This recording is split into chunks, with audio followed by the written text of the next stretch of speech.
Well, hello, and thank you for joining me today on Geezers of Gear, episode number 212. Today's podcast is brought to you by Elation. When lighting designers are looking for a workhorse wash light but also want something novel to add to their designs, they often turn to Elation's Proteus Razor line. Elation offers 3 luminaires in the series, all of them wash, mid-air, and specialty effect lights in one, and all equipped with Elation's proven IP65 Proteus protection. The Proteus Razor Blade is a zoomable linear fixture with independently controllable 60-watt LEDs and is available in a long or short throw version.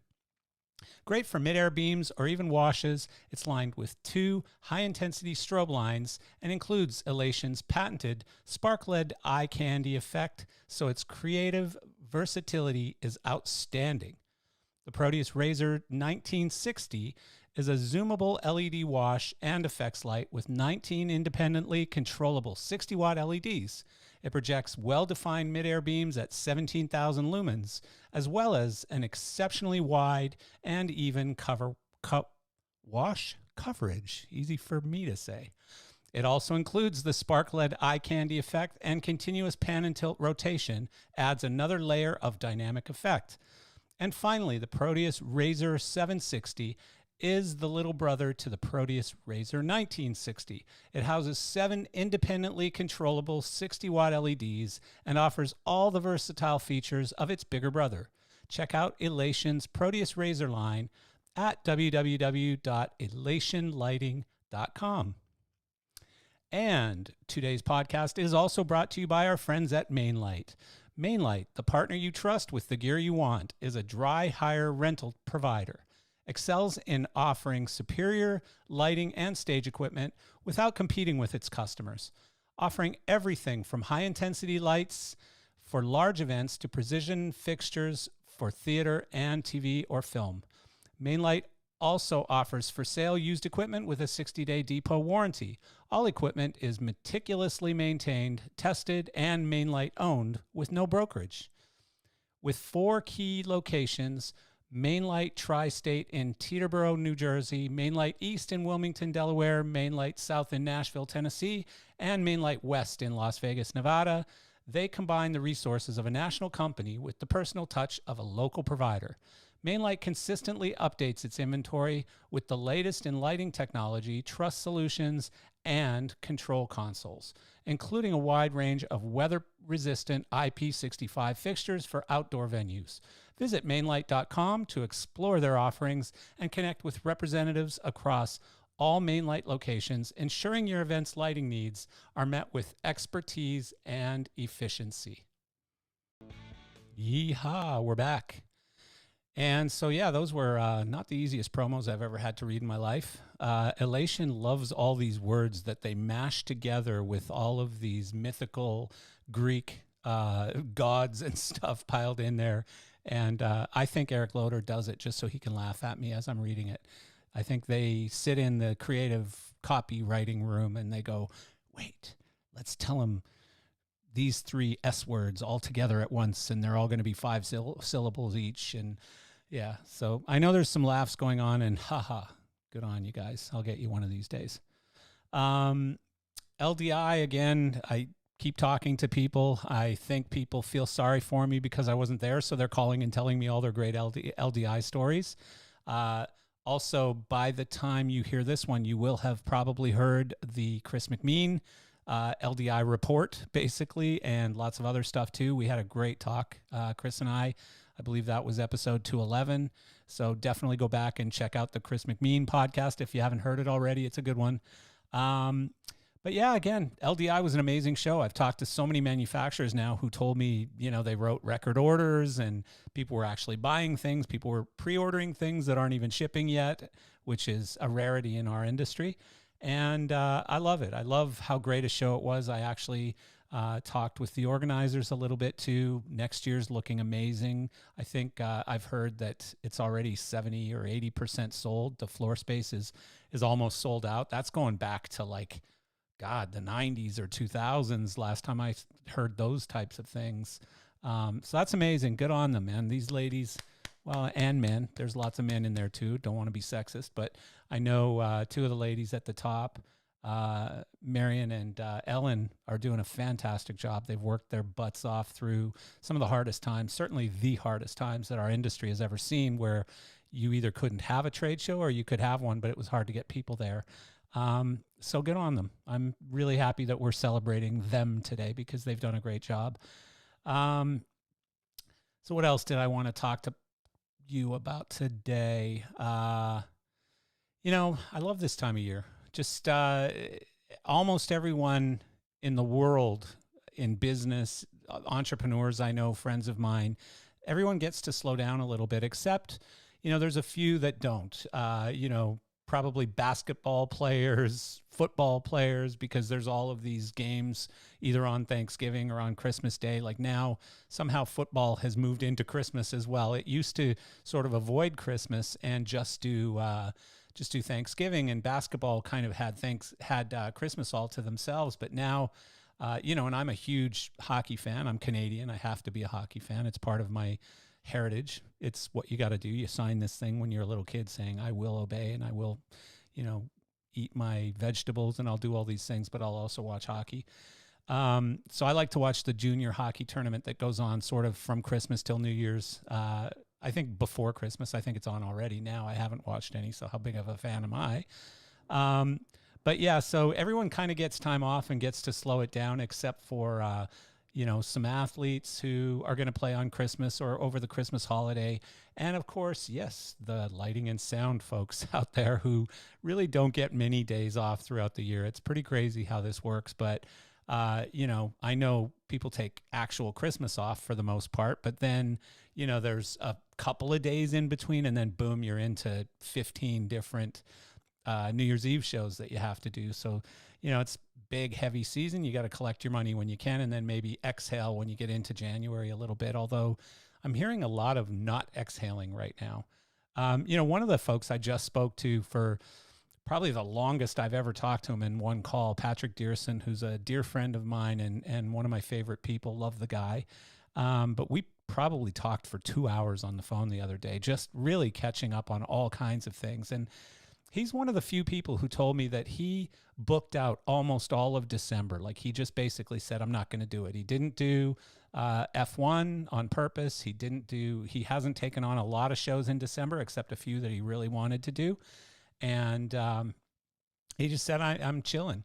And God bless him. I mean, that's an amazing thing, first of all, to be able to do, but secondly, to have the cojones or the whatever you want to call it to say, nope, I'm not going to take the money. I'm going to take the time off instead and spend time with my bride and my mental health or whatever, right?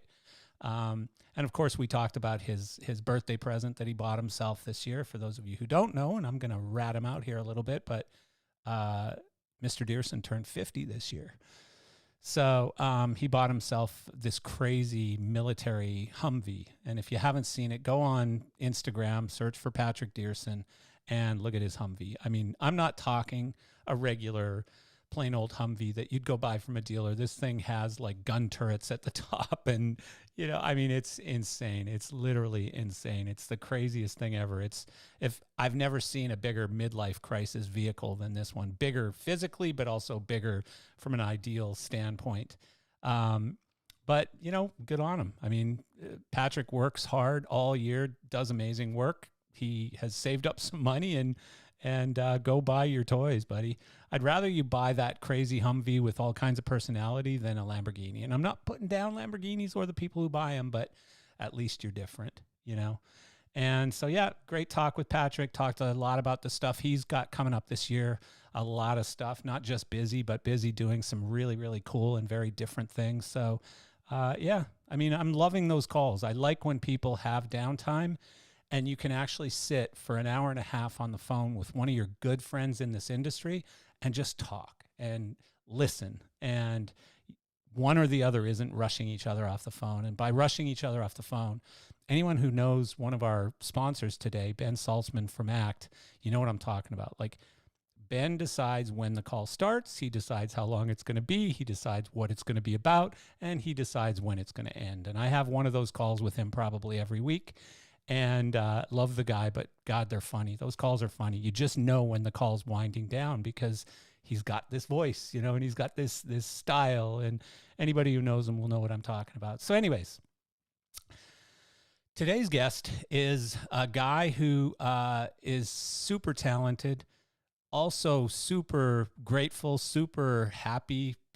I won't call him lucky because I think he worked for his luck, but you know, for a guy who's really literally been in the business a short time compared to so many other people, around 30 years, I think he'll confirm or deny that with us. But, you know, Rob has just risen to literally to the top of the industry. If you think of who the top touring acts are out there right now in the world, there's a few that come to mind. Taylor Swift, obviously, but certainly in that top 2 or 3 is Metallica. And so Rob not only has been touring and tours today with Metallica, but so many other artists as well. So I'll read his little bio here. Rob Koenig is a lighting designer, programmer, and director with over 25 years of experience, having worked his way up through the clubs in Florida in the early and mid-90s to arenas and stadiums today. Rob works with artists such as Metallica, Lizzo. Do those 2 words go together? I mean, that's an interesting mix. Guns N' Roses, Eric Church, Cardi B, Billy Idol, Carrie Underwood, to name just a few. Currently residing in Los Angeles, expanding his career into broadcast television on shows such as American Song Contest and America's Got Talent All-Stars. So, yeah, the man has done a lot. The man is in a great place in his career, and I'm really looking forward to hearing him tell us some stories of this current Metallica M72 stadium tour. So please join me and welcome Rob to the show. Hey, Rob. How are you? Hey, I'm fantastic. How are you? I know it's weird when you talk for 5 minutes and then all of a sudden I go, hey, Rob, how are you? Like we just picked up the phone or something, you know? Entertainment, baby. It is entertainment. I had to cue you. Took you out of the green room and then cued you up. And yeah, that's about it for my television. Acted like we haven't seen each other in a millennia. Oh my goodness. Yeah, Marcel, so wonderful to see you. It's fantastic. Yeah, exactly. See, so you were in Saudi, right? Yeah, just last week. Yeah, Wiseman told me that he ran into you because Wiseman said, hey, I heard Rob's coming on the podcast. I was talking to him in Saudi, and so what was going on there? It's kind of funny that we don't see each other until we travel halfway around the world. Yeah. What we were doing there was the band was invited to do Soundstorm Festival, which is essentially a giant EDM festival. Right. Alex Reardon is the designer of it. And I've been hearing stories about it because the programmer that we primarily use on Metallica is Joe Cabrera. And he was the first programmer to go over there. So he had a lot of insight to it. But the stage, the main stage is 750 feet wide. It's massive. Jesus Christ. In comparison to our last stadium show, which was an end stage, was 175 feet wide. So it's almost 4 of those put together, which is mind-boggling. You know what's funny too, Rob? Like probably in their younger years, Metallica would walk up and go, fucking amazing. We can run from one end to the other end and rock out. And now they're going, holy shit, that's far. And I got to tell you, we were taking all of that into consideration. Like, how far realistically is it from James to get to this microphone to get to this microphone? Is that a solo? How long is that? Is he going to be mad that he didn't make it? Is he going to be bummed out at himself because we put that mic there and he goes there and now he's mad and he's in a bad mood? This whole minutia started. Oh my goodness. So we definitely had to define the stage space to more like about 150 feet to be a manageable area. That is massive. Why do they need such a huge stage? I mean, I guess to get all the loads lights of video and lighting elements. Yeah, loads of lighting, video. And you know what? Let's face it, it's a bit of a dick swing going, look how big our stage is, you know what I mean? And we're doing this massive festival at a place you never thought you'd be able to do a massive festival like this. Right. So there's a lot of those elements. And I think that's the main reason why the band wanted to go do it, because they got invited to go do it last minute. It's an EDM festival. Like, why is Metallica coming? Yeah. But did they try and put like some beats behind their songs? Thankfully, no. Like, that's been done enough. Bell tolls.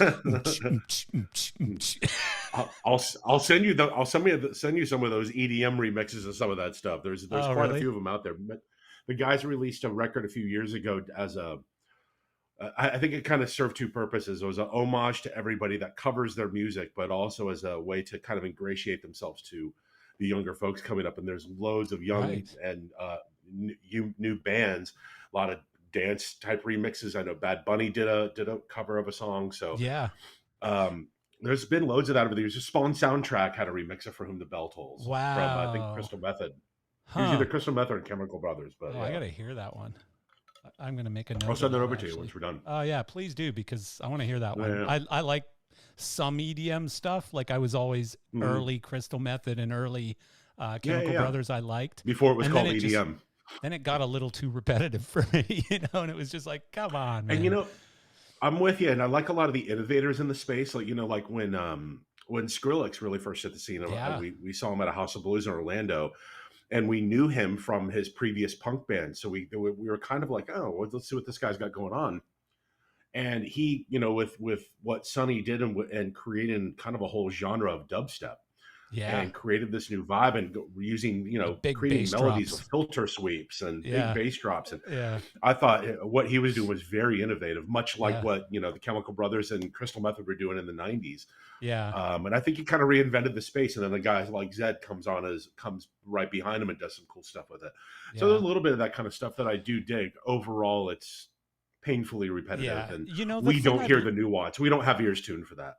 right. The thing I really appreciate about Metallica, though, and I got to be honest, I was never a massive Metallica fan. I just wasn't. Like, I Mhm. loved the Black Mhm. Album when it came out because it was more refined and a little more commercial, a lot more commercial, obviously. Mhm.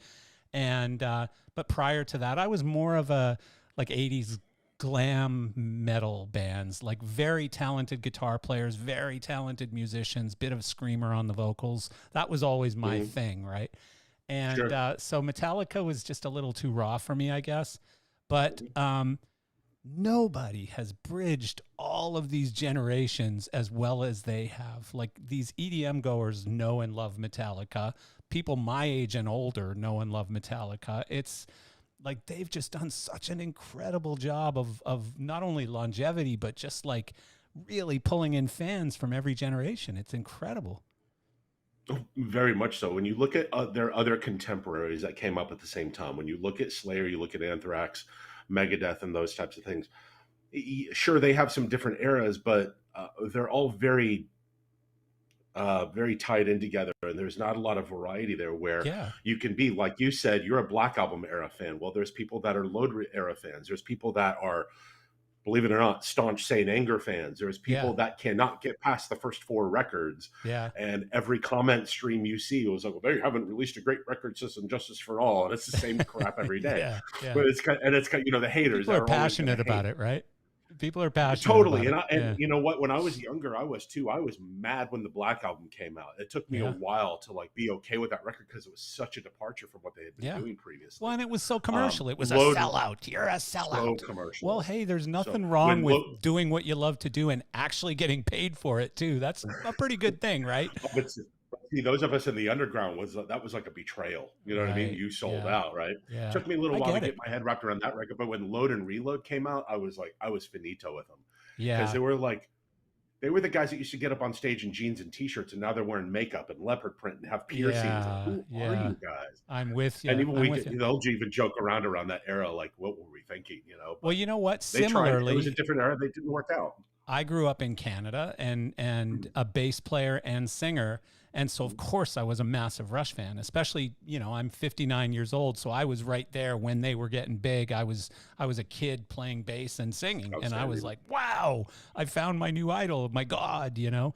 And Absolutely. but same kind of thing. Like at first it was when they got keyboards, I was a little bit pissed off. I was like, what is this stuff? Right. And, but then I loved whatever the album was called with subdivisions on it and stuff. I loved it. That was one of my favorite Signals. albums for a while. Yeah. Huge Signals. fan of Signals. Amazing album. Amazing album. Huge fan of that record. So then I kind of went with it for a while. And then they got into that, I don't even remember all the album names, but they got into some of the Hold stuff Your that was, Fire. yeah, that was Hold Your not, Fire was so like jazz. It was almost like a jazz that record. didn't I was work like, for me. No. But you know, No, you it didn't go work for back me to either. some of those albums now, like that and Yeah. Snakes and Ladders, or Snakes and whatever it's called. Snakes and Arrows. Snakes and Snakes and Arrows, yeah. Arrows to me is definitely in the top 10 greatest Rush records ever It's an released. I amazing love it. album. I But it love took it. me going Yeah. back to it, and I was Mhm. like, wait a sec, Same here. this is really good, you know? And Same here. so by the way, have you seen the Getty show that's on whatever channel it's on whatever Love streaming it. service? It's so good. Love it. Bass players Huge fan. are people It's too, kind or of funny whatever it's because I called. told another friend of mine who was out with us on Metallica as well. I'm texting him as I'm watching it, and I'm like listening to Geddy Lee recite script like he's on an HGTV show is Yeah. really unsettling because he's so over the top when it first starts, and Yeah. you could tell he settled into the reading a bit more. But Yeah. it's very well done. I thought the collection of people that he grabbed was very Yeah. interesting. Yeah. Mainly Melissa Aufdemar. I was like, that's such a unique choice That was really because she cool. is a badass, man. She's an incredible player. I love the Les You know, Claypool coming down. stuff, you know, because it was just like his I mean, home she's great. and the Totally, winery and all of that kind of stuff. It was just so like that's totally. what's so cool about it. He's entering their Yeah, lives, and you know, it's not just about jamming on different basses and stuff. There right. is a little bit of that, but just a cool show. I really enjoy it. Yeah, I really dug it, and it's not too long. It's like 22 minutes an episode or whatever. It gets to the Yeah. point, does the thing. Yeah. I really enjoyed it. I Yeah, really did. I think I binged it one morning before my girlfriend even got Same up, here. you know. So, yeah. So, you know, I didn't actually know. So I admittedly went and looked up some stuff on you yesterday and today because I didn't know how you got started. And I knew that you hadn't been in the business. You weren't a lifer like so many people my age Right, and above who, you know, started in the 70s or whatever. You right. kind of came in a little later. And I did. and I think you were a musician before that, right? Well, no, you were a drummer. Yeah, yeah. No. Piano player. Well played, first off. I did play piano, though, so I do qualify as a musician. Oh, there you go. Um, Yeah. yeah, I started a little bit later. I graduated high school in 91, and I'm just recently turned 50. I know the gray hair makes it look like I'm 70. But I didn't know what a light was. I knew about audio. I'd gone to shows at that point, obviously. But I was playing in bands, and that's all I thought I was going to ever do. Yeah. Grew up on the East Coast of Florida, playing in my rock bands, and moved to Orlando. Was in a band for a while that was very close to being signed, and that whole fairy tale garbage that comes along with that. But just nothing ever panned out, and had my dad's voice in the back of my head the whole time. You need a backup plan. Mm. So my backup plan when I was 18, I left home, moved to Orlando, and went to Full Sail. I wanted to be in this business no matter what, but I was so musician and music oriented that I was like, well, if it doesn't work out for me being a player, I want to be a producer, because just like when we were kids, we would sit around and read every liner note. We knew every producer, every engineer, whoever mastered the stupid thing. We knew the thank you list. We knew everything about these records. I wanted to be one of those guys. And I went to Full Sail, and I thoroughly loved the experience of being in a studio. I could listen to a kick drum for 6 hours to get the tone right. Those kinds of things I really liked. And I went out and started mixing audio for live artists, live bands that were friends of mine and stuff. And it just really didn't do anything for me. Trying to find a studio job, even in this day and age, is a nightmare, because once people get into a studio, they don't leave. Yeah. That's all there is to it. So you're lucky to get a job sweeping the floor somewhere. Yeah. Couldn't find anything. And then just started playing stagehand in like 1995 with a friend of mine's company, who also was a drummer in another band, had a small sound and light company. And their lighting guy moved up to, he went on to go work for, you'll appreciate this, Bash, which ended up becoming Vanco, which ended up becoming Fourth Phase, which ended up becoming, now is all part of the PRG monster. But he went to go do that. And I said, hey, we need a lighting guy. Do you want to give it a shot? And I gave it a shot. I never left. And that's really, it's kind of funny because people ask me, how do you get into the business? And I don't have a clue, because it's completely accidental in my case. And the funny thing is, like, I've done now, this is my 212th episode of Geezers, and 2112, right on. everyone has a different version of that. Like some Yeah. people, again, they went to Full Sail and came out and immediately got a job, wrapping cable Right. in a shop. And other people were mowing their lawn and somebody came by and said, "Hey, jump in the back. You want a gig?" And next thing you know, they're the whatever, right? And some of these stories are just incredible. Like I was sitting at a pub, some dude asked me to borrow 10 quid, and next thing you know, I'm ACDC's production manager or whatever.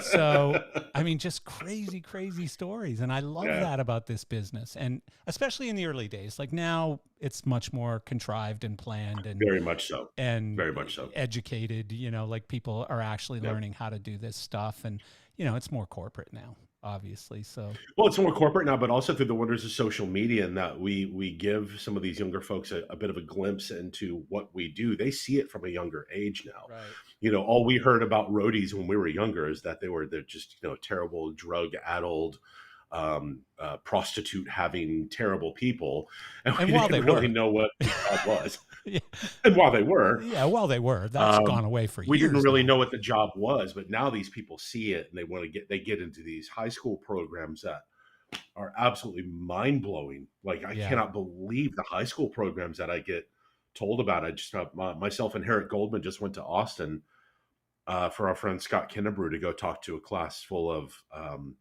basically high school and community college age younger kids, and absolutely blown away that the things that they have access to that we That's would have really never even cool. dreamed of. That's really Never cool. would have dreamed of. I was talking with who was I talking to? Sooner. I was talking with Sooner about this, and Sooner said part of the problem, our industry has a PR problem for the same reasons. Like people think you're carnies and a bunch of drug addicts, and it's just this crazy manic lifestyle, and also that you're broke. That nobody gets paid any money.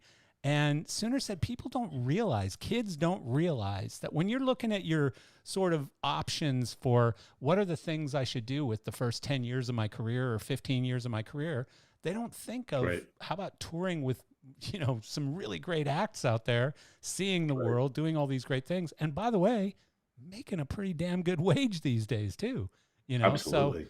So yeah, it's interesting. We have a bit of a PR problem in this industry. That was one of the things that I was really encouraging the last group of kids that I spoke to was right now you're coming along at such an amazing time. Yeah. Because we've lost so many people who were, for lack of a better word, tourists to what we do. They weren't in it for the long haul. This was something fun to do in their 20s or whatever. And I know a lot of elders that retired and said, to hell with it. I guess this is my time to go ahead and go. Yeah. So there's a glut. We have this, massive fucking, excuse my French, we have this massive hole of talent that's missing right now. So I keep encouraging them, like, this is the time. Go visit your local lighting shop, your audio shop, whoever. I don't care who it is in town. Tell them you'll clean the bathrooms.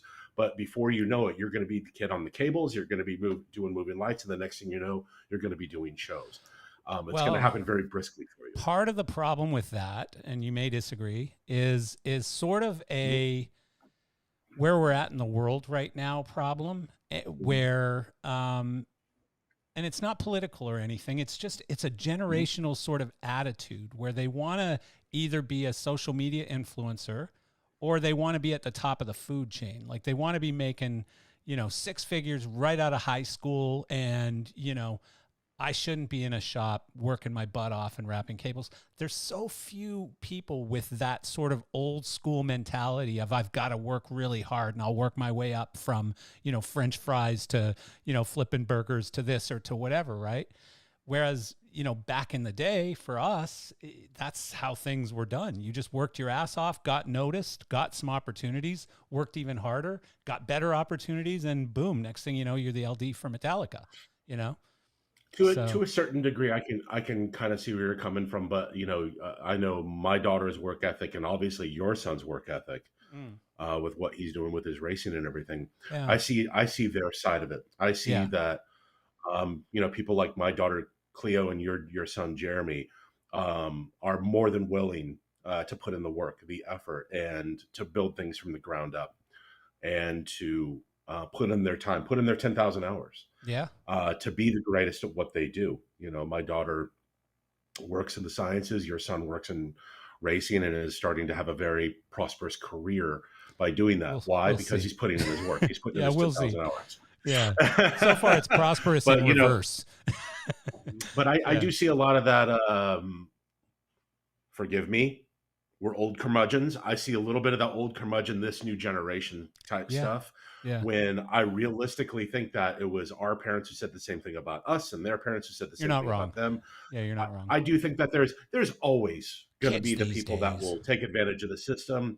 There's always going to be the people that will try to cut the quarter, like, and now it's the influencer thing. We can make a lot of money by doing that really Yeah. quickly. Yeah.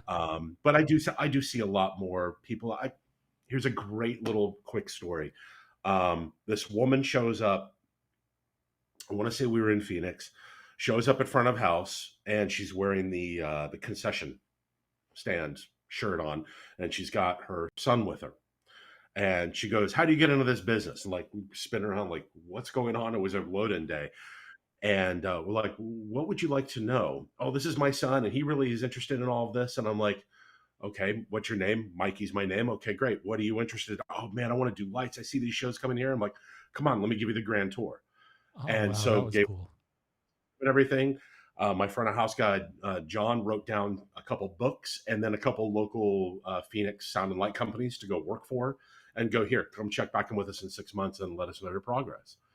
That's a person who thought they were going to do concessions for the next 10 years and now may have an opportunity to at the very least, go wrap cable in a shop, which Yeah. is better than flinging Pepsi to some jackass, No, but you bitching know about the what price. though? It's amazing what you did because like that's one of the things I think that has really changed relatively recently as well, where sort of the older generation, us, have Yeah, really shifted into saying we need to help young people get into this business. We yeah, need to sustain this industry. We need to import new blood into this industry, especially post COVID when all of you were so hurting for guys and girls on shows. totally. Yeah. And I mean, think about guys like you and me when we were coming up, and we had those old curmudgeons poking their finger in our chest, Yeah. telling us that we're never going to be this, we're never going to be that, and all the other little crappy things that they would say to us. I don't want that same thing for the people coming into the business. I want to Yeah. encourage them. I want to lift them up. I want to make sure that they know when they've done wrong, but I want to encourage them when they've done right. And I want to make sure that they have the best knowledge and the best abilities and the tools in front of them. I Yeah. don't want to hand them everything because obviously that does nobody any good. You Right. work to those levels and you get up there. If you, a lot, we had 3 rookies on the lighting crew on this last Metallica tour. That 10 years ago, 5 years ago, pre-pandemic, there's no way you're going to be a rookie on a Metallica tour. Yeah. Now we don't have a choice. Well, we got lucky. The 3 rookies we had crushed it, knocked it out of the park, had the most amazing work ethic, and they were really fantastic. But How old were they usually that's ish? something that you aspire to. 19 to 22 years old. Oh, wow. That's amazing. I Yeah. love that. I love that The when old Cody kids was like my 22, I son's think, age, fresh out of the Marines. my son and your daughter's age, when kids Mhm. of that age have that kind of an attitude, like the I'm going to get here first and leave last sort of attitude, Yep. I love it. I love those kids. They're worth They crushed investing it. in. They did a Yeah. great job. Yeah. Absolutely, That's absolutely. super And cool. I can't say that I've ever had too much success with somebody coming straight out of the shop being a rookie on a big tour like that. These 3 guys got the assignment. They That's knew it, cool. and they came in and they crushed it. That's really great. So we spun off the story here, but your buddy went to work for Bash and you went on to do what? Oh yeah, yeah, yeah. So I started doing lights for this company, and the company was a very small sound and light company in Orlando, Florida. And what would they would do is the promoters at the time in Florida were like Cellar Door, Phantasma, things like that. I remember them And well. those companies would hire our company. What's that? I remember them well. Yeah. Yeah, exactly. So they would hire us to do all the Florida dates for, say, Faith No More, Mighty Mighty Boss Tones, any number of bands that was about that club level at the time. And Faith No More was a big one in the 90s. So we would go do Jacksonville, Tampa, Orlando, Miami, come back, dump our 24-foot box truck, clean everything, re-prep it, and then go do the next band that was rolling through town. Huh. And I did that a handful of times with them, but the one that really got me into lighting was Space Hog, of all bands. Yeah, I They were remember that. just starting to blow up with that song in the meantime, and they were rolling through the States for the first time without a lighting guy. And I'm like, ooh, this is my first time I get to actually do this for myself. And I absolutely fell in love with it, just using what little gear that we had, which was a bunch of par cans, and then the house dance lights that they had. They had some old emulators and track spots and IntelliBeams, and running 4 different consoles to try to make it all, tie in together for cues. And I absolutely fell in love with it.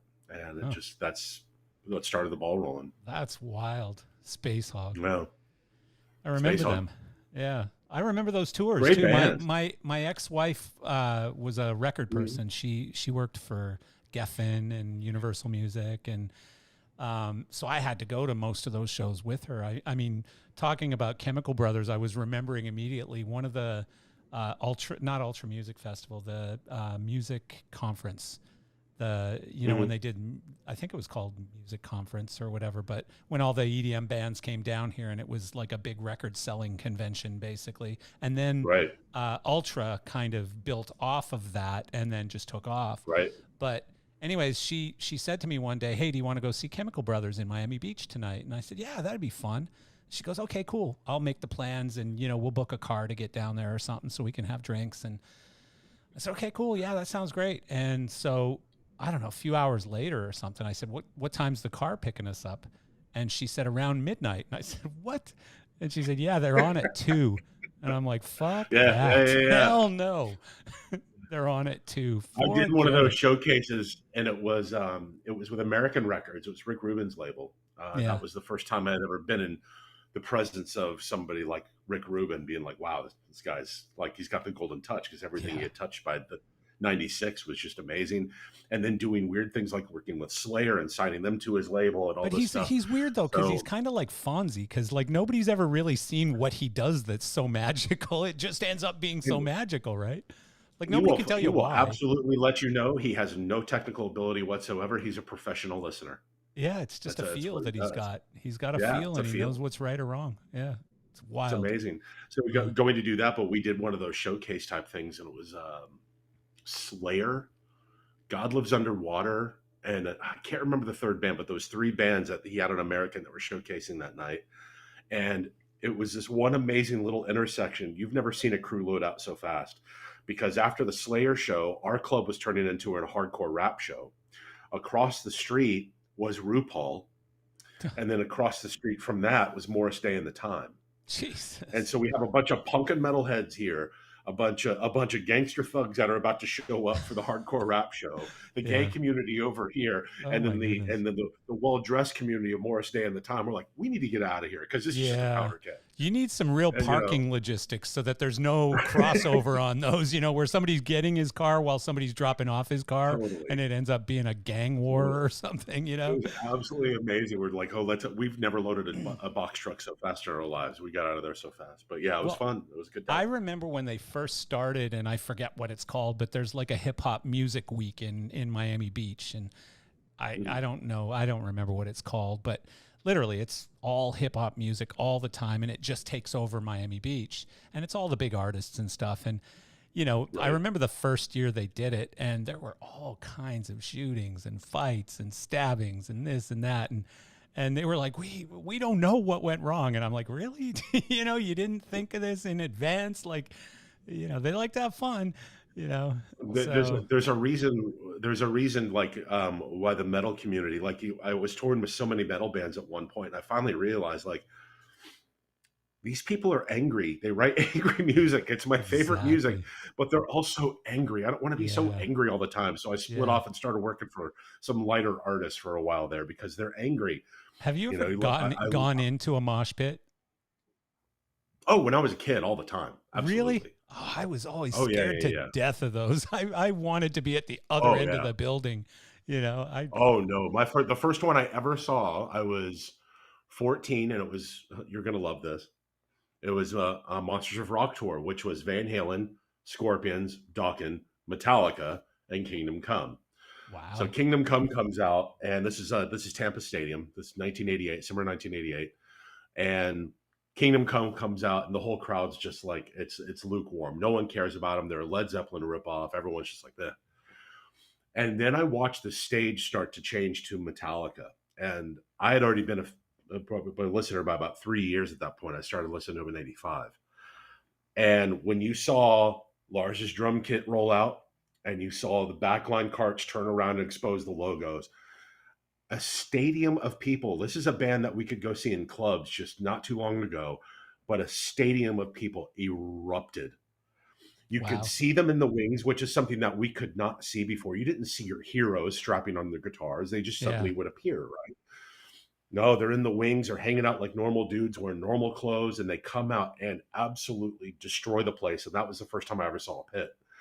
And I was mesmerized with it. The place turns into an absolute riot, fell in love with it.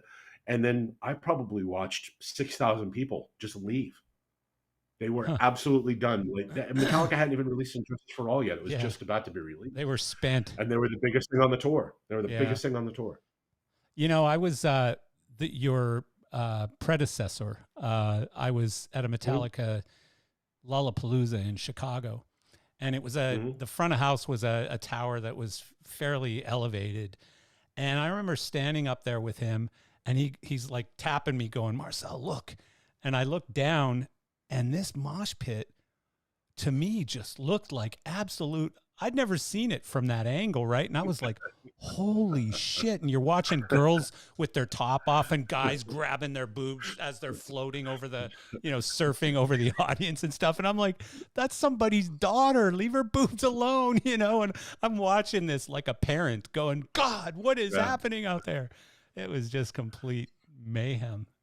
Yeah. One of my favorite pits ever was we went to go see, I think it was 1990. We went to go see Fugazi in Orlando. And the thing that we always loved about Fugazi, they're they have a tie into Minor Threat, if you remember the early punk band Minor Threat out of DC. So Ian Mackay started this band Fugazi, and their whole thing is total DIY. They record everything themselves. They put out everything themselves. The shows were $5. The shirts were $5. They traveled around in a van and trailer. It was all very, very low down and dirty. They played with no lights, just house lights and work lights were on. And I remember looking down, and I was just watching the show at one point, and I looked down and I see my homecoming queen pop up out of the crowd, and she's crowd surfing. Oh my homecoming queen. I'm like, this is awesome. And I look down and I see the obligatory hand of the dude come up and right in between her legs. Oh my She sat up on that crowd and she started wailing on this dude. My homecoming queen. I was so proud. Good for her. Just started beating the crap out of this guy. That's hilarious. You go, kid. It's awesome. I congratulated her afterwards. It was a great job. I never understood the appeal. I was I don't remember if it was Sunny or who, but I was in LA at the Santa Monica Civic Center. Is that what it's called? Mm-hmm. The one where it's angled down toward the stage and it's just but I was there for Pantera in, I don't know, probably 93, 94. And that's brutality at its there finest. had to be no air conditioning in this place. And like the most topless, sweaty men that I could ever possibly be around. And it was this smell and this, like every time you bumped into somebody, you just felt like you needed to do laundry or something, And I mean, it was nuts. And I mean, that was an experience, and I've always liked metal music, but I've just not been the guy that goes into the mosh pit. Not me. I used to get in fights with skinheads I got in a fight with 20 skinheads at an L7 show. I used to go into New York hardcore pits like Sick of It All and DRI and all that kind of stuff. I used to love it. And I think the first time I stopped doing it, I was probably 95, 96. And I accidentally broke some kid's nose. And I'm like, maybe I should stop doing this. Do you get injured in those? Like, I'm guessing you get elbowed in the face or something quite often. Yeah. So why? Without a doubt, you get injured all the time. Because it's so much fun. It's like Fight Club. Yeah, it's like a Fight Club. It really is. Like I relate to the movie Fight Club because you just get in there with your friends. You push each other around. You throw. I remember one guy. I have so many pit stories, but like one kid at an Alice in Chains show. I'm just watching the show, and he keeps coming around and he keeps rib checking me. And after the third time this kid does it, he's only like 5.5 feet tall. I grab him by the scruff of his neck. I walk him through the pit and I just lob him over the front 2 rows to security and kind of like, get this guy away from me. And security took him out. That's I had so many stories. So there's like sort of an unwritten rule in to the it early all, right? 90s. There is Oh, sort there's of an very much order. so. Like there is very much so. Like you pick up, somebody falls down, you pick them up. You don't set out to injure anybody. If they get injured, you immediately check on them. There is definitely a lot of like camaraderie and brotherhood in there. And I say even though you're trying to very kill openly. each other. Men and women are like, absolutely. That's hilarious. That's awesome. Yeah, super fun. Okay, so you're doing Space Hog. Where do we go from there? So we're still pretty early in the story to work here. for this. It's still very early, yeah. Still, I continue to work for that company, and some friends of ours from Orlando had become a bit of a hotbed with Seven Mary 3 and a lot of bands being signed at the time. And one band was called Top of the Secret. They had signed, and that became Matchbox 20. Oh. And they were all friends of mine. We didn't know any better. Rob, we used to go see them all the time. I used to wait tables with the drummer Paul and used to make fun of each other, and it was just natural. So when they got a little bit of a budget, they were like, hey, you do lights, you want to come on the road with us? So I went out and did the original meaning of LD, which was lights and drums. So I was the drum tech and the lighting guy. And I did that for my first year of touring, and they were with my friends. They sold 1 million records. Management changed all the locks and fired everybody, all the hometown crew. So we were all sent home. And then the very next tour I did, I got to do Deep Purple for a few months. Well, that's rough, huh? Those are your first 2 tours? Your first 2 That was my first 2 tours. Oh, wow. I mean, absolutely amazing. Like, I got to go work for Deep Purple. I'm like, wow. I got to go out drinking with Ian Gillan. I had breakfast cocktails with John Lord. Like, it was unbelievable experience. The Matchbox 20 show, though, that wasn't the one that Brickman did with the moving truss pods, was it? Brickman, chuckle. It was literally me making $450 a week carrying 6 lights. Yeah, there was no Brickman. Yeah, no. No, but the you know which one I'm talking about. When they got real big, and they did that one show with the motors that went real fast and the pods that moved. I just thought that was, at the time, that was one of the coolest things I'd ever seen. It was very creative. Oh, they did a bunch of very cool stuff over the years. They really did. They had a lot of great people work for them. Yeah. Chris Nyfield and Joel Reef came in after I was there. Joel Reef, who had just come off of live, I think it was Secret Samadhi tour, which was huge for the time. Yeah. He was the guy. Chris Nyfield was the very light guy at the time. Chris took over design for a while. Then they went to Mark Brickman, and my friend Benoit just recently quit there after being there close to 20 years, just wanting to stay home more. He's doing the same thing I did, moved out to Los Angeles and doing television. Became a member of 728 and doing TV. Yeah, I know Benoit real well. I'm not sure who's with him now, but Benoit, this is his first tour without him. So yeah. Huh. Okay, cool. So then what? So this is what, now we're 1997. At some point you went to House of Blues, right? Yeah. So then I became the house guy. I decided that my career was going really fast because I went from this $400 band a week to a real established artist. And I felt like I needed more training. I felt like I needed more knowledge. I didn't think that I was ready to go suddenly jump to the next level. My wife was pregnant. Smart. So I came home and I started working out of the House of Blues, and in turn worked around a couple lighting shops as well, but also started working at Very Light at the same time. So I was getting a lot of knowledge on how to run a daily show. We had a different artist every single night. We rarely had any paperwork. So whatever would back up to the dock is what we were loading in, what we were doing, what we were programming, who we were catering to. Was it just our crew? Was it touring crew? So we got to see a lot of things. And with my first year there, the first anniversary of the place, we had Van Halen in there. We had crazy Moby. We had Slayer. We just had some amazing bands in there. And just from night to night was something completely different. So I learned a lot there over like 3 or 4 years. Yeah. Plus, learning all the technical skills and everything from Very Light. It was amazing. No, House of Blues was the real deal. So I was thinking this morning, where did I meet Rob? And I'm almost positive it was at the House of Blues in Orlando. I was working with Aaron Levine and I did that deal with him with High End. I started at High End in, I think, 97. And I did that You are high end kidding deal me. with Aaron, Wow. where we went in and put a whole bunch of lights into all the House of Blues, and we traded it for what they called script, which was like House of Blues funny money, basically. Oh my God, I forgot about script. Yeah. Yeah. Yeah. So, I mean, Wow, good memory.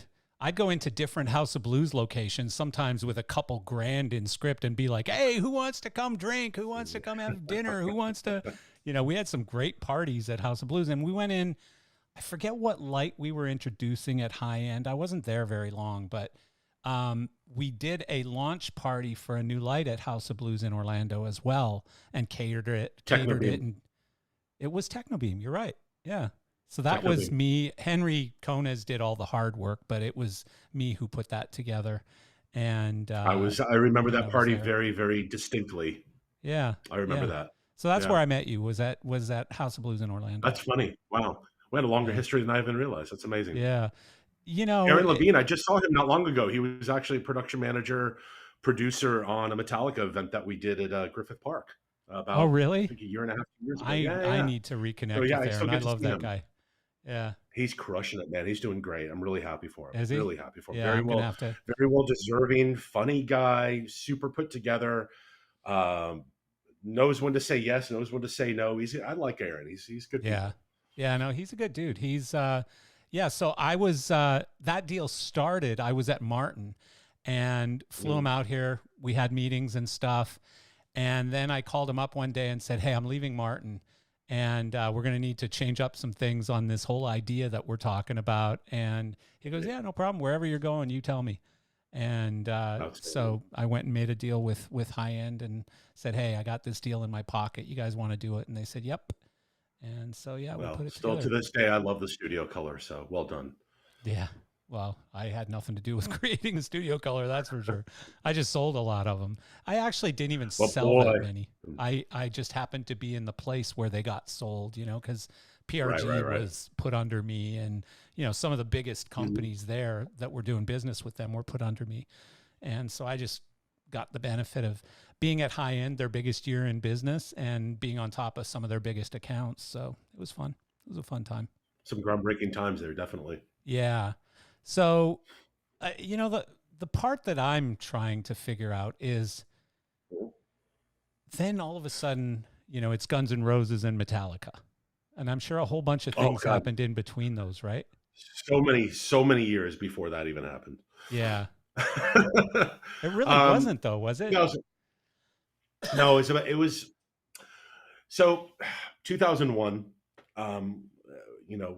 The bug kind of bit me again, and I wanted to get back out on the road. And with my wife's blessing, I started to search, and another hometown band had been signed, and they were on Atlantic Records, and they never really did anything, sadly, but they were going to go out. So I jumped in a van and trailer with them and was kind of their everything. I was drum tech. I would do backline monitors. The only thing I never did was front of house for them. I did everything else. And did that for about 9 months. We got to be on one of the last Pantera tours that ever happened, and it was amazing. It was Pantera, Slayer, Static X, the band I was with, Scrape, and then Morbid Angel. So it was quite the tour. Yeah, no rest in that show. Yeah, no rest. You're not going to take a nap at any point in that show. There was no nap time. But it was an amazing experience, and I have friends to this day, especially within the Pantera camp, that I still keep in touch with and still call friend. And from there, once they got done with their first record cycle, I then just started going from band to band. The next one was Better Than Ezra. Did Better Than Ezra for about a year. Then I went from them to Lit. Then from Lit to Coal Chamber, then from Coal Chamber to Ministry, and then Ministry to Billy Idol. It was just tour to tour to tour to tour. Whoever was making an offer and something that I would dig and enjoy, and if I had friends on the crew, I would definitely just jump right on the bus and go. And you were independent at that point, right? Oh yeah, just totally independent. I never had signed on with a company. I didn't want to be beholden to anybody or the way that they would do things. I wanted to just kind of be a mercenary and do how I wanted to do it. Which was always a really good idea until COVID. Yeah. No COVID, doubt. No no doubt. umbrella over my head thing kind of sucked during COVID.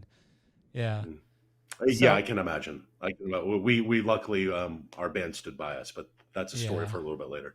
yeah. So things obviously ramped up from there at some Things point. ramped up, and it was a nice casual incline. I was the responsible adult on most of these tours, so I got dubbed to be the production manager, and so And I would that's be production because managing why? it. Because you don't drink or something? Yeah, I wasn't really a big drinker. Wasn't really a big druggie or anything. We all imbibed, but I wasn't like a chronic user or anything. And they were just Yeah. like, "Hey, you seem like a responsible guy. You're in charge." Yeah. And I loved it. And man, did I learn a lot. That's why production managers are my best friends now, because I understand the garbage that they wade through on a daily Yeah. basis. Yeah. Because it was rough enough doing it for 8 to 12 people on a crew and 5 or 6 guys in a band. I can only imagine dealing with 20 something trucks and 10 buses and the egos and everything else that comes along with that. So you know I have a lot of appreciation for that position on the Yeah. tour. Yeah. Um, Absolutely. but then in 2005, I got the call from Billy Idol just to go do lights and not be a production manager anymore. The last band I did PM for was Live, and that situation I felt like kind of took advantage of. Let's see how much more he can accomplish on a daily basis. And I felt like every other day I was getting handed some new task. And I'm also the lighting guy, and I'm also carrying a bit of gear. And I walked the manager out on stage one day and showed him everything that I was doing on a daily basis. And I'm like, this is untenable. I can't do this anymore. When I go and I eat lunch, I literally walk in, grab something, walk out, and I eat while I'm walking. I don't get to have dinner typically because I'm trying to open doors. And by the time I get doors open, I got to put on openers and this and that and the other. And I'm like, I can't do this anymore. So through a friend, my friend Paul Guthrie, had been the designer for Billy Idol, got my number and said, "Hey, do you want to come out and do this?" And it was the same money, and I just got to be just a lighting guy for a change. And I jumped at it. I was like, "This will be great."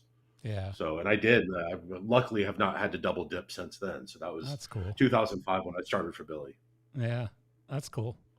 So then what came first, Guns or Metallica? I was Metallica. Yeah. Metallica came knocking first, and that was primarily through Butch Allen. Butch and I had befriended each other. He was the production manager for Ministry in the early 2000s.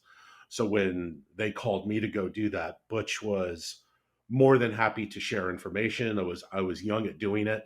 He was also the production manager LD for it, and kind of became a bit of my road confidant. If I ever had an issue or a problem or anything to deal with, I'd call Butch and he would help me out with things.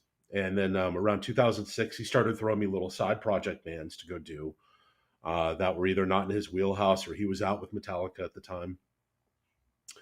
And so I started doing them. And I just threw the little bug in his ear, like, if you ever decide to just design Metallica one day, I'd love to go run it for you. Yeah. And he quit in February of 2008. So I never thought about it again. I was like, well, Butch is gone. There's no way that'll happen. They ended up going through 5 LDs for the next part of that year because they could not find anybody that was fitting the vibe at all. Huh. Butch then was instrumental in helping them get John Broderick back. John had left around the St. Anger era due to an illness with his wife, who she did eventually pass. And he came back into the fold in 2008, and Butch said, I've already got your lighting director, and put me in touch with John. John came out to see Billy Idol at Hammerstein Ballroom and ended up getting the job, and I've been there ever since. That's amazing. Yeah, that's incredible. And so I want to talk more about that, obviously, but how did Guns come along? Guns came along. It was 2016. It was for the Not in This Lifetime reunion that they did. Ooh, big. And not just any Guns. Oh, it was so tour. big. Yeah, not just any Guns tour. It was, and I just worked with those guys, and they were all super nice. But I had met Phil Ely when Butch and I were working with Eric Church, and we had done some opening shows for Kenny Chesney.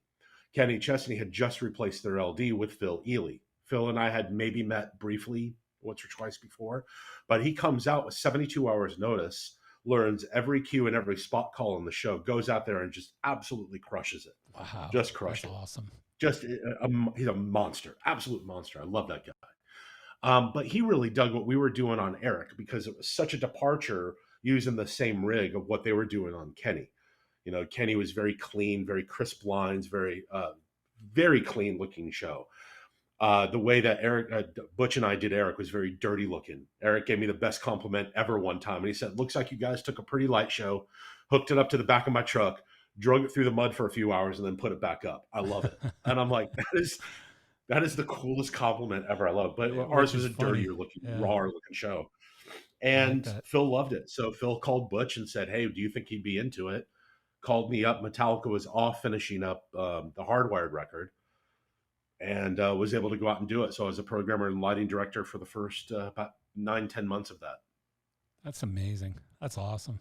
And that was the big stadium thing, right? Like where he had to sit on a chair for the first bunch of shows. He had a broken foot or something. Yeah. Right. Yeah. He broke his foot right down the street at the Troubadour here in LA. And I watched it. I'm in the crow's nest up there. We're doing our first show. It's April Fool's 2016. The big announcements just happened that day. They did a big thing at Tower Records. And I'm watching down below, and there's no barricade. And they had set up a little case with a teleprompter on it down center for him. And he went to go stand on top of it. The crowd pushed forward. And then he went to go step back. Well, his boot slipped on the screen. And he went end over end. And when he went down, I thought he had cracked his head on the drum riser. And he just laid there for a second. Tom Mayhew comes out, helps him up. And then he just goes to his talkback mic, which only we can hear. He goes, I think I just broke my foot. And we're all like, dude, literally the first show, we're already going home. Like, come on, man. Oh, no. But he went and got it sorted out, got emergency surgery done on it. And then when it came to the very first shows, arena shows, was T-Mobile in Vegas. And Opie was a production manager, and he was trying to do everything he can to remodel the stage and redo the set to get Axl up and around. And he tried every seat and every throne and mobile-lator and lifts and everything that he could get his hands on. All the meanwhile, he had his finger on Dave Grohl's chair. He knew where it was. He knew how to get in touch with it. He knew how to get it to the show. And Axl was not feeling comfortable in anything. And I get it. This is not an easy situation. So he said, let's get the Dave Grohl chair. So about 3:00 that afternoon, they finally pulled the trigger first show day. And it was funny watching the chair roll in. Alice in Chains is on stage. And they back up the truck and they start loading off the chair with all the carpenters. And here comes Dave and Taylor running up through the back. Because when Dave got the call that the chair was going to be used on GnR, he followed the truck in. He's like, that's my chair. I'm coming. Like, that's my chair. I want to go check that out. I don't even think I knew that was Dave Grohl's chair. That's hilarious. Yeah, it's Dave Grohl's chair. Yeah. Wild. So it was funny because I had one of the lighting guys from the Foo Fighters from that previous tour who knew how all the lighting laid out on it and all the circuitry and the whole deal. So I'm like, make it so, get it all ready. That's amazing. So you you lit it the same way and everything. Yeah, we just like, listen, we don't have any time. We don't have to program it. And it literally hit the stage. And I had to blind clone it into something just to make sure that there were working. I got to go back and watch some video on that now. That's amazing. So much fun.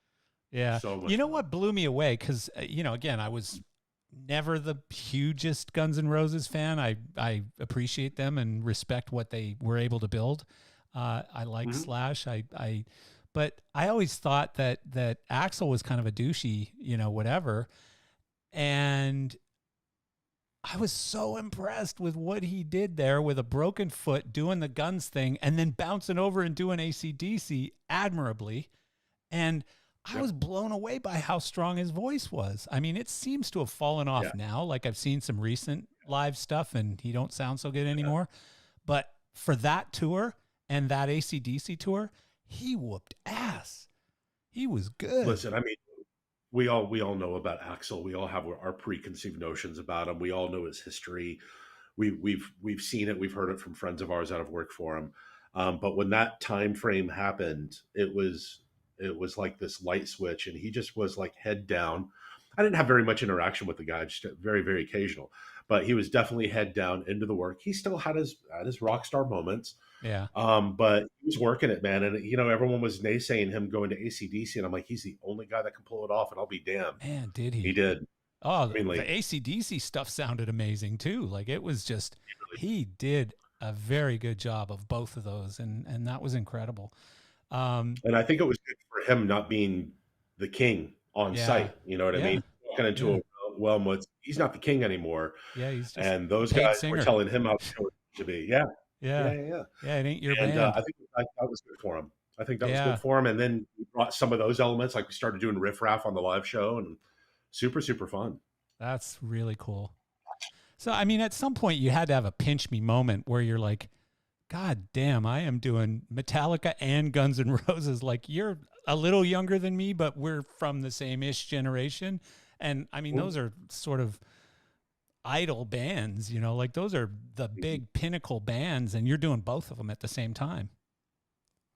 That's pretty cool. Um, I don't know what the sponsor name of it is, but it's a Mile High Stadium in Denver. Yeah. That was the moment.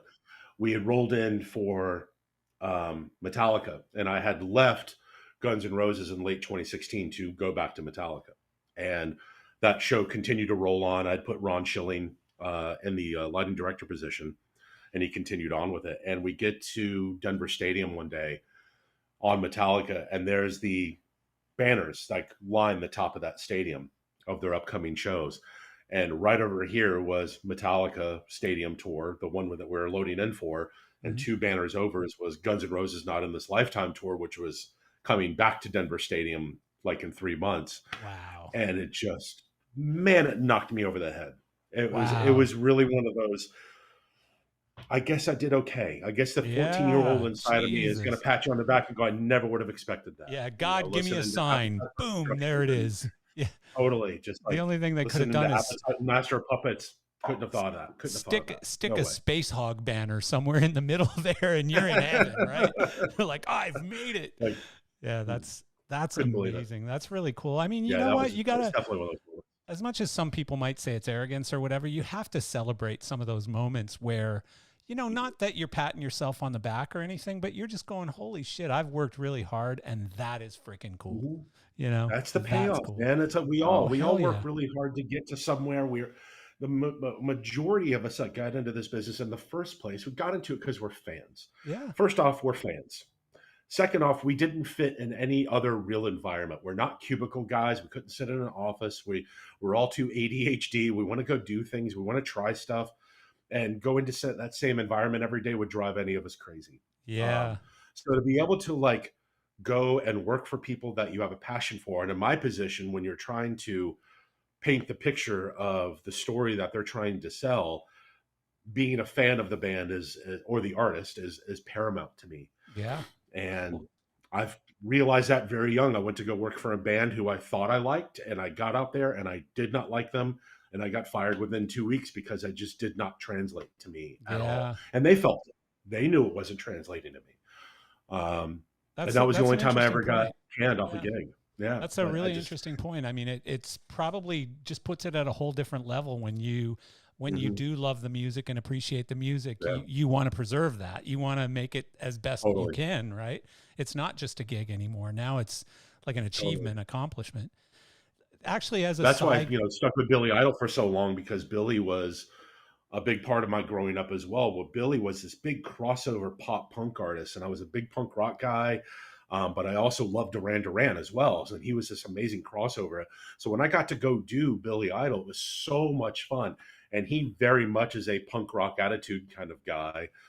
So we were riding that balance of having the big flashy light show while also maintaining that integrity of being a late 70s London punk. yeah, I just had so much fun with it because the super fans, they'll come back to front of house after a show and we'll chat for a minute. And I remember one show specifically that they were all like, the whole band was just all over the place. I didn't know where they were going. It was very difficult to keep up with them. And the fans come back and tell me that's the greatest show they've ever seen. And the main reason is because so few metal bands anymore, let alone bands, but so few of them play without Pro Tools. yeah. That's so true. Oh, and I hate that so much. I can't stand You it. know, I've been very blessed over the past few years working with Aerosmith for Cosmo for a little while, working for Eric Church for as long as I did with Butch, working for Guns N' Roses with Phil, doing Metallica. Yeah, No Pro Tools, not a that's time code awesome. stripe anywhere to be found. And it's like, man, that's just refreshing to see because there's not many left. Do you know Eddie There's Trunk? really not. Eddie Trunk, Not the personally, radio we've met guy. on a couple of occasions, Right, right. But but I yeah, mean, he's know been of it's him. notorious.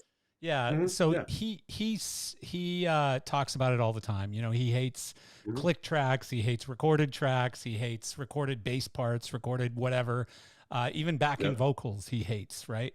And I'm with him. You know, when you go to see a band Hmm. live, you want to see a band live. You don't want to hear them singing to a tape. You know, that's just not right. And No. so I'm with him on that. I mean, yes, it's hard. It's supposed to be hard, you know, because Hmm. artists' argument to it is, you know, you try dancing like that and singing live as well. Well, guess what? That's why you get paid what you get paid. I mean, you're an artist, right? So show me Yeah. some art. Don't lip sync Yeah. to a freaking CD or whatever. You know, come No, on, man. absolutely. And I love the artists that have the balls to go out there. And even if a Me pop too. artist decides that they're not going to have their vocals live, if whatever else, if the music is on Memorex, that's cool. But when they have their vocals live, Yeah, I love that. I me really do too. love that. Even if I they're don't having care an if I off can night, hear I you don't give a shit. panting. Yeah, Yeah. breathing because you're doing crazy dance parts or whatever. That's part of it, You right? just I sold want it. to hear it You live. just sold it to me. Yeah. You The just sold it panting. to me that you're actually doing it live. Yeah, Yeah, exactly. It's like yeah. awesome.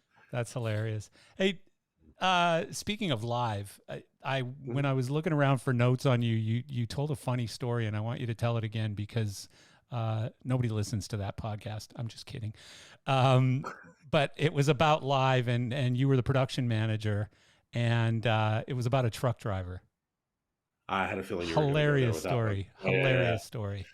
So, so with Live in 2005, we were basically just a one truck tour. We were carrying around front of house monitors um, and everything that entails, a small lighting package, backline and wardrobe. So it was just one truck. It was pretty small, and we were going into Canada.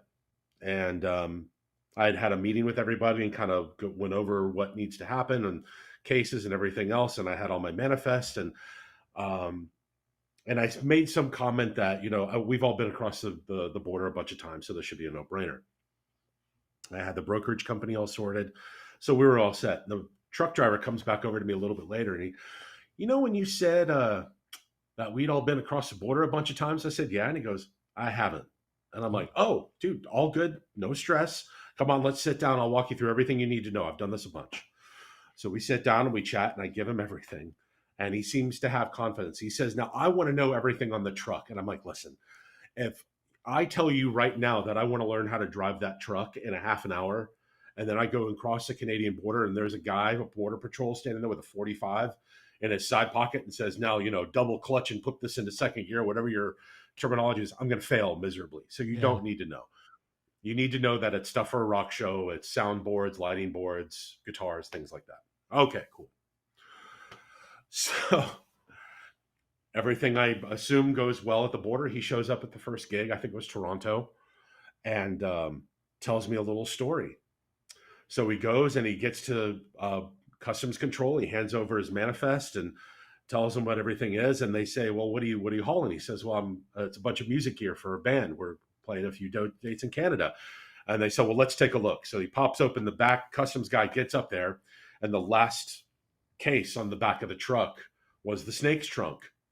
And all he does is go, "Boy, what are you bringing into my country?" And he jumps up there, and the case says live snakes on the back of it. So the custom guy's absolutely losing his mind, thinking that we're bringing live reptiles That is awesome. into his That's such an country. He amazing pops it story. open, shows him that's a cable that just Oh goes my from the God. soundboard, and he goes, "Get out of here!" And just slams the That's door, and that's so funny. That is an awesome live story. I love snakes. that one. That's Live hilarious. So, snakes. It's always been one of my favorites. oh my God. Back to Metallica. So I didn't Yeah. see it, but I've seen so much video and so many pictures, not just on your page, but the industry obviously loves this Mhm. tour, and you've been written up, and very deservingly written up for this tour so many times, lots of articles. But the it's called M72, right? The tour. Yeah. Yeah. So, I mean, obviously very successful, both commercially and artistically and everything else. It's just an incredible show, an incredible tour. But you know, a stadium show like that, what are some of the unique challenges? Like, obviously, you know, it's outdoors, it's massive, and oh yeah, by the way, it's in the round. You know, which Yeah. makes it, you know, it's a little easier when you've got it at one end of the stadium or the other, or a lot easier probably, I'm guessing. But you know, what are some of the sort of unique challenges for this particular tour? Well, luckily Metallica has been doing in the round shows for a really long time. Mm-hmm. And when I joined up with them, their first one in '08 was in the round. So I've got a lot of experience within the round shows. Plus, I've been able to program with Butch on Carrie Underwood, another in the round show. I've been invited a few times to come do in the round stuff because I've got a good handle on it now. But when you first start with it, you don't have anything but air to paint the picture with. So you have to figure that out pretty quickly. How am I going to show color and a vibe and a treatment and an environment with an open roof when a gust of wind comes by and all my haze is gone? Yeah. So that's the first thing you got to figure out pretty quickly. And pretty quickly you figure out that your backdrop is your audience. So you learn how to paint the audience. Well, that works really well on a Metallica show because they want to see the audience. Like at all times, they want to see somebody in the audience. But that also comes with its own flip side of a problem that you don't want to be the asshole lighting guy just constantly blinding the audience. So how do you Yeah. let the audience better? So you start investigating, going down these rabbit holes. You go and you stand in the audience where they're going to be hit all the time with light and start coming up with unique ways to light them that is still allowing them to be seen, allowing them to be lit, but then not being obnoxious to them so they can still see James's hand when he's down picking on a guitar or Kirk's solo that he's ripping on or whatever may be happening. So that's big challenges. Big challenges for another in the round element. Where are you going to hang everything? There's nowhere to hang anything from. Yeah. You've got stadiums that might have a roof, but there's no weight load up there because they've never had you come in. They might have their scoreboard up there. There's going to be open air stadiums. So Dan comes up with this tower system, and I really loved it when he sent it over to me, just for the simple fact that it wasn't another version of the U2 Claw. Yeah. That was my biggest fear is that we That's were one of going the to end up with, challenges, like, well, let's obviously, just use is the claw, and yeah. well, we end up with the claw, and that's pretty. We know what that is. Everybody's going to know what that is, so it doesn't make any sense. So when Dan sent over these drawings, and they had already been working on engineering and everything for all of this, was to build this tower system. And a lot of the engineering in the tower system came in with how much weight we were going to put on each one of them, and the tensillary structure that we have a lot of PA hanging from. There's a lot of PA cabinets that are directly over the stage to feed those front rows of people because the towers are pretty far removed from the stage. So how do you get Yeah. audio to them? Yeah. So basically, a circus tent structure that stretches from tower to tower that feeds those front rows directly over the band. And that then in turn gives you some other limitations. It gives you some limitations on lighting and what shots can be hit from what tower, because now I've got a big chunk of PA in my way. It also gave us some limitations on pyro because now suddenly we've got a PA 25 feet in the air but directly above the band we have to be very concerned with. Yeah. Then you have to be concerned about wind flow and air movement and everything else. So there was a lot of engineering that went into this thing Yeah. to make sure that it was going to be safe. And then we load on 3 giant parasails onto each tower of video screens. Yeah. So there's a lot How of engineering went into this. how big are those towers? Like, what's the dimensions of the? The towers are 100 feet tall Yeah. to the very top of them. So the top of the video is probably about 92 feet. And then the base of the towers, you'll see that there's a large truss structure at the base. Those are 2 meter towers. And then over the top of the ballasting, they've created platforms that they actually sell. And I think it's something, I forget the number, but it's like an 8 ticket kind of thing. and it's on all 8 towers. So you kind of got this front row lounge view of Oh, the stage interesting. because you're just over the audience's head. It was pretty cool seats. And yeah, and then all the ballasting, and then we have all the power and data distribution for all the lighting, audio, and video on each one of the towers. Ah, interesting. Built. So, yeah, that's cool. And so, I mean, was it frustrating from a lighting design standpoint? Like you probably couldn't quite do exactly what you wanted to do? No? There was a couple of things that kind of fell by the wayside that we weren't able to do. When Dan went into this, he had a decent scope of where lighting was going to go. So him and I started conferring on that one immediately, and um, came up with the fixture placements that we did. And one of the inside jokes on the tour is that we were like, well, 72, there's 8 towers. What's 8? 72 divided by 8. Well, that's 9. So then we started getting to like, wouldn't that be funny? Ha ha ha ha ha. Well, that's what we ended up doing. So we wanted to make sure that the placing and the spacement, the spacement and the placing of the fixtures wasn't just 10 fixtures with the hole removed. We wanted to make sure that it was 9 perfectly spaced and the whole deal. We got really, really particular with this.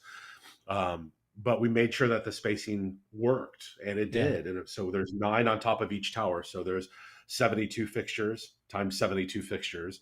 Then out in the field, we have 8 positions of 9 again times 72 fixtures. So as many times as we could use 72 and multiples of, we did.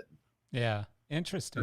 This is an inside joke just for us. And then again, it all had to be obviously IP rated, a lot of long throw stuff, I'm guessing. Man, so stoked about how IP rating has developed, because in 2017, awesome, when we were doing our last stadium tour, SGM had a light that might have been good for a club show that was IP rated. It was super small light, just there's no real output to it. And then there was this thing called an aqua beam that Perimeter Global had gotten their hands on.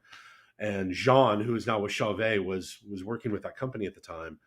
And it was the only IP rated light on the market. It was a beam fixture. So I had them invest in those, but nothing else was IP rated. Nothing. Yeah. And it was a struggle some days. We'd have a sudden downpour, and I've got guys climbing in truss for hours trying to fix things. Yeah. This time we had a shootout last December, a year ago, of over 40 fixtures. Wow. That were all IP rated. Everything from moving heads to LED bricks to strobes. And I'm like, you mean I can have anything here? Like, it blew my mind that I had these many choices. So every fixture on the rig is IP rated. That's awesome. That makes it so much easier, I'm sure, right? You know, my crew's not dying every day trying to fix blown fuses. Yeah. Well, except you got to have extra batteries for the screw guns now, because you got to take out 426 screws per fixture to, thank God you don't have to change a lamp. But, but the cool thing is, and good on the manufacturers, they have not just kind of rested on their laurels and said, okay, well, IP fixtures have to be really heavy and they have to be really expensive and they've got to be 10% less bright than non-IP fixtures. That's all changing very, very rapidly. And, this new Ayrton Rivali thing, I don't know if you saw it, but it's like, I think it's 50 pounds or something, and a lot less screws. It's very easy to open. Somebody was telling me the other day, I forget which fixture it is, but one of the IP fixtures, I think it's like 4 screws. Oh, it was Chris McMean from Christie. He said it was 4 screws to change a gobo. Really, really super easy. Amazing. So yeah, they're evolving, and they're also not, 40% more money like they used to be, which is it's unreal the shift, because now there is some more weight and there is some more things to worry about. But like the new Ayrton fixture, like you're talking about, is one that I really would love to investigate. But just in the year that we spec these fixtures, I could think of a whole new round of fixtures that I would be happy to use. And I'm really glad that we're pushing toward everything being IP rated now, because it not only benefits us in stadiums, but now it benefits the festivals. Now it benefits the clubs and the theaters that have all the gunk and everything that get inside their fixtures from whatever hazers they're using. It's going to help that situation, so you don't have to clean out the optics as often. So it's an amazing time to watch all this happening. Yeah, there's a lot of reasons to go that direction, and there's a lot of reasons why it became available to go that direction. LED is obviously the big one. When you get rid of, 70 or 80% of the heat inside the fixture, Yeah. it makes a lot of other things very possible, right? Like it just Right. makes it possible to close off the fixture a lot more and stuff. So, yeah, no, Yep. I mean, and Elation, I think Ayrton and Elation are the two that really drove that market forward, the IP market, because Cannot disagree. Ayrton, the thing I like about Ayrton is right from the very beginning, they were all LED, and then they went pretty Mhm. heavy on the IP stuff. But really, Elation, I think, was the first one to go real hard on IP rated fixtures. And, they've been paid back for that. Like they've done very well with all this Proteus stuff and all Oh, of very their much IP so. stuff. Yeah, they've really kicked This ass rig, with it. this rig almost ended up being about 90% elation. I mean, you can see Oh, in wow. that picture in the background there, we already have the Excaliburs out with us, which is an absolute howitzer of a fixture. Yeah. But there was between the VL 3600 ended up winning out for the light that is the moving head that's on the towers, but it was very close to being a Proteus Max. It Ah, was very, really? very close to being the Proteus Cool. Max because it still is a little bit brighter than the Yeah. VL. I just felt that the newer technology that Very Light put into the 3600, um, for lack of a better word, everything was very elegant. The color mixing system was very elegant. The gobo selection, the way the fixture moved, the way the fixture That's a behaved. beautiful light. I know it kind of sounds weird to say elegant for a Metallica show, but I really, really thought that was the right choice for a fixture. And if you go in back and you reinvestigate things and you go, should I have, could I have, would I have? And I went back and I looked at all of my early notes and all the early videos and the pictures, everything. I'm like, no, I made the right choice. Still Yeah. very, very happy with the choice. Yeah. No, it's very cool. I mean, you're again a little bit younger than me, but we're Mhm. spoiled now. Like all of you guys out there doing shows and designing Very much shows, so. you're spoiled because everything's good now. Like Very Chauvet's much so. excellent, Elation's excellent, High Yep. End's excellent. Everything's excellent now. Martin's excellent. Even some of the really inexpensive import fixtures, like somebody said to me Hmm. the other day, ADJ has an excellent line of product right now, American DJ, Hmm. and you're going, Would what? you have ever thought that you'd ever say anything like that? It's insane. Uh, you Like, know, I, and there's still people that I work with that go elation pshaw, and I'm like, yeah, you might yeah, want to go take another look. yeah. Well, just go see the show. I mean, look at the size and distance that some of those lights are being asked to push out light, It's incredible. Huge, Yeah. huge. I mean, the lights behind James's head there Yeah. is about 60 yards away from him. Jesus, really? And that's a 400-watt lamp. Wow. you know, That's I mean, incredible. Matthias has knocked it out of the park with the optics. But you Yeah, look at a Matthias is company like awesome. Acme. Acme, is a company that we didn't know 3 or 4 years ago, and they were manufacturing other people's lights. They manufactured the very VL VL. Yeah. 3600. I kind of liken them to like VER. VER was a black box company. Like you could rent our stuff and put your own name on it. But you know Yeah. what? Now we want to make our own name. That's kind of what Acme's doing now, Well, by the and they're way, releasing some amazing stuff. Roby. Roby before Roby was Roby. And, I like to take credit as one of the people who talked to Joseph and said, what are you doing? And this was literally 2000, 2001. I Mhm. remember being at a trade show in Italy, having this conversation with Joseph, and saying, he said, "Well, we're just a a white label OEM manufacturer. We make product for other people, and we're happy with that." And I said, "But the problem with that, Joseph, is you're always going to have to be the cheapest. People are going to buy from you because you're the cheapest Right. because they're putting their brand on it. So they're not buying from you for your brand. They couldn't care less." I said, you Right. really need to invest in your own brand at some point and get away from this, white label fixture because to be the cheapest, Czech Republic is not going to be the cheapest. You're going to Nope. China, Malaysia, Indonesia, India, you're just going to keep finding people who will pay lesser wages to their poor Right. people. And you're not going to win that war. And Right. probably a year later, Roby had a little stand, I think, at the Plaza show or something. And from there, Mhm. obviously, they've built one of the biggest manufacturers out there. I remember So meeting a sales rep very early on about that time frame. It was around 2003, and they had a loaner deal with a venue in Texas. And I remember the guy came out to meet me. It was, I don't remember what band I was with at the time, but handed me the Roby card. And that was like the first time I ever really even heard of the fixture. Was around that time frame. So that was that was probably very the shortly Danish after guy, that the started. Danish guy who originally worked for them over here, probably. Jan Probably, or yeah. Jens was his name, I Jens, think. yeah. Yeah. Yeah. Yeah, it probably was him. So, another weird question. You and Cosmo seem to have a similar concern, which is, the age of your lead clients or your lead employers. And I know with you've had a much better run where the guys have managed to stay healthy and stuff. Whereas with Cosmo, between people dying in AC/DC, God forbid, and Brian Johnson with his problem with his hearing, and of course Steven Tyler on again off again with his relationship with the evil things. Right.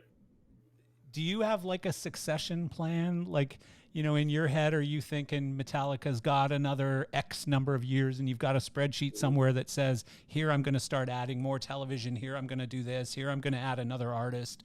Or are you just winging it? There's a bit of both, honestly. Yeah. So the move to Los Angeles was definitely in part for that. Yeah. Because East Coast of Florida, you're not going to get a lot of gigs.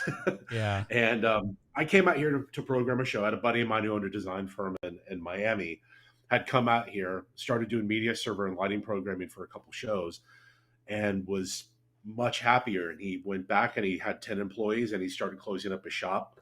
And he moved out here and he came out to visit me and he's like, you really need to think about this.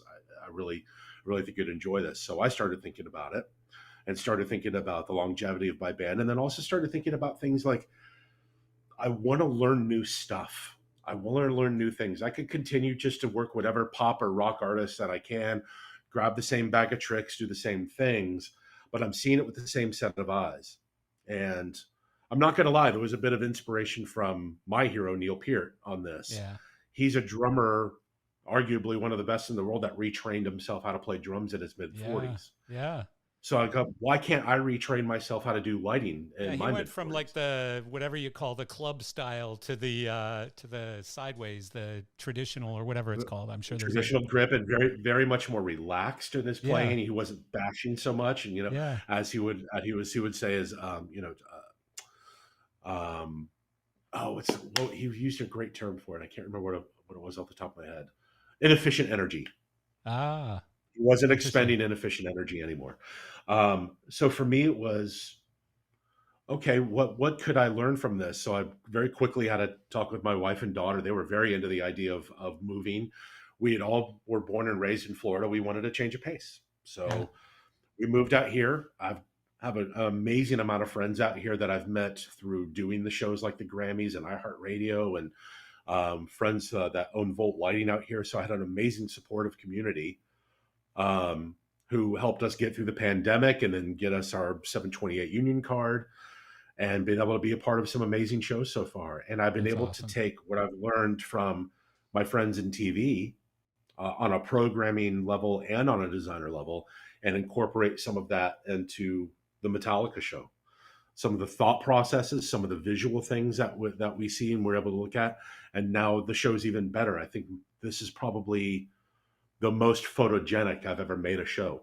And I'm super proud of that it didn't just turn out to be just something else that I had done along the way, that it was something unique and that I had learned from different facets to be able to pull this off in the way that I did. Where are you living in LA? We're in Westwood. We're on the west side of town. Oh, okay. Nice. And for me, like if I'm going to work in TV, like we've entertained a lot of different areas, but if I'm going to work in TV, I want to be somewhere where I can get to and from home quickly, because that's the whole point. I don't want to be on tour buses as much anymore. I want to be able to be home. If I'm driving 2.5 hours in each direction, because the traffic out here, it sucks. So where we live is typically the opposite way of anywhere I'm going to go in town, opposite way of traffic. So it works out nicely. That makes sense. That's amazing. Well, my friend, I can't keep you all damn day, and that's a damn shame. God knows I got to work. I got to actually do the real work. I got once I close this computer lid, I am going to go put my feet up because I'm a little Good for tired and you. I'm taking the rest of the year off. Damn it. Good for you, man. I'm a little bit Very jealous, excited about but I'm also a it. wacky workaholic that when I take time off, it Yeah. makes me uncomfortable. I'm just like, oh, I should be doing something. I'm not a good I'm relaxer. Me and my wife always joke and I go, man, I want to retire tomorrow. And she just, she laughs at me. She's like, there's no way. You come out of Yeah. your skin in 2 weeks. Yeah. And you say, during the pandemic, did you have those moments where you started feeling worthless because your phone wasn't ringing? And then your phone isn't ringing because there's a fucking pandemic happening, you idiot. But your Yeah. brain goes through those things where it's like, oh, well, nobody likes me. My phone's not ringing for work. Yeah. Well, you know what? It's Nobody weird the likes me, but conditioning my we've given phone was ringing ourselves. like crazy. So, yeah, I was actually probably busier in 2020 than I've ever been, and I wasn't making any Oh, come on. money, but I was busy. No, seriously, I was busy helping people. Like I was busy, Oh, doing okay. Zoom Cool. calls and trying to help save an industry and, Yeah, you yeah, know, yeah. doing dumb shit that was not dumb. It was super important. Like I honestly talked some people out of probably suicide, Yeah. and helped people save their business, help people, save their family income or whatever, right? And that to me was some of the most important and fulfilling work that I think I ever did. But I was busy as hell. Like you guys all used to drive me crazy. You guys who, your tours or shows shut down. So now you got nothing. So you're like, which Netflix show should I watch? And there's nothing wrong with that because what else were you supposed to be doing? But me, God, I was busy. Yeah. That's amazing. That's awesome. Well, I got to tell you, there's a bit of a direct line back to the Red Alert restart day um, for how things kind of kicked off for me here. Because obviously, we came out here October 2019, 6 months later, pandemic hits, and I don't really have the connections and everything yet going. So when Red Alert restart came up, I told Shim and Harrison with Volt, I said, I don't care what it is. I want to touch a light. I want to touch a console, whatever it is, count me in. I'm there. And they were like, great, you're the programmer. I'm like, yeah. That's And awesome. that day, Chris Werner was the designer for it. He came out and played with us. My buddy Brian Klunder swung by with a couple of friends. Noah Mitz came by, swung by with a couple of friends, and got to reconnect with all those guys. And within 2 weeks, each one of them had called me to go do a gig with them. Oh, that is kick And ass. so it was kind of amazing. It was kind of almost like my big welcoming party to That's Los awesome. Angeles and the TV world. So it's Well, you know what? kind of a unique day. Those Zoom calls that we were doing every week, and I know you were on a bunch of them, as Yep. annoying as they were sometimes, some of them were so important. Like some of the connections, like Patrick Whalen. Patrick Whalen and Patrick Dearson connected through that Zoom call, and they've done all kinds Yep. of shows since then. So Yep. many connections like that were made where people sold a company to someone that they met on that Zoom call, Oh or wow. No hired shit. people Wow. or whatever. Amazing. No, seriously. I mean, Well, I remember us all talking about like the SBA loan stuff, and everyone was yeah, giving each other information about loan programs yeah, and even that kind of stuff to help everyone get through. I remember Cosmo talking about his EIDL coming in and just yeah, all those types of things that we were all yeah. having to go through. No, you know what?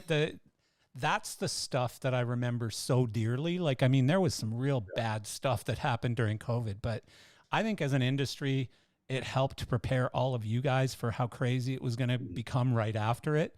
And it also Yeah, made you remember and love all the things that you loved about this business and about what you do, and really without a appreciate doubt. your gig so much more, right? Without a doubt. I So, reconnected with music. I really yeah, reconnected with music during that break because yeah, I hadn't really listened to music in so long. I just listened to what I needed for work. yeah. And I really reconnected with all my favorites and That's got so back in cool. touch with all that. So that was really important to me. That's great.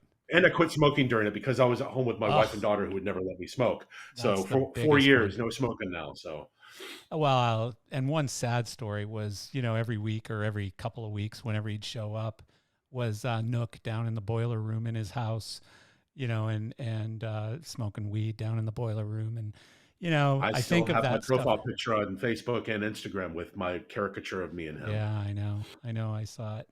I I miss mean, him so much. yeah, I'm sure you do. So many people do. I miss him, but I didn't have the relationship that a lot of real lighting people had with him. I was just an industry guy he tolerated, right? But I love the guy, and I'll never forget the He's time great. when Nook is, down there with his bong or whatever in the basement.